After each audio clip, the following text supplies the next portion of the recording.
dar tokį turiu. Taip pat teko restauruoti. Taip pat stipriai nerestauravau jau.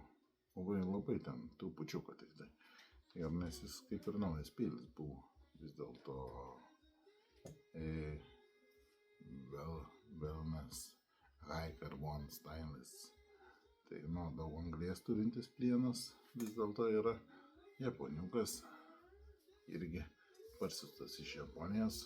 Ir taip pat aš jį galėčiau vertinti truputį žemesnę klasę, nei kad pas manis prekiaujama. Bet tai nerūdintis plienas, plonas ašmuo. Jokių būdų nesulyginsime su, kurie yra kinų gaminti storais ašmenimis, nepatogus. Ten visokie Hanzo pasižiūrė. Aš turėjau tos peilis, kas truputį atsisakiau. Iš tikrųjų, man tie Hanzo kažkokia nesąmonė.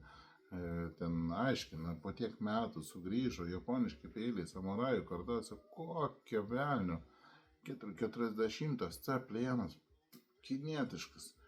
Aš suprantu, kainos lygmenį, ten viskas tvarkoja, samurajų kartos, ten mahagani yra omogami naudojami, tik tai kokias nesąmonės rašo, ten jos bausti turėtų, aš neįsivaizduoju.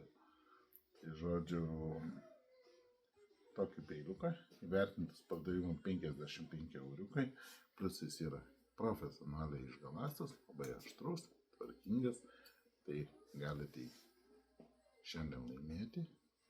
Nežinau, kokį pradinę kainą dėsiu, matysim. Galite šiandien įsigyti, laimėti su ant to, buvo toks, kai sakau, žmonės kiti nenori brangiai, bet nori gerai.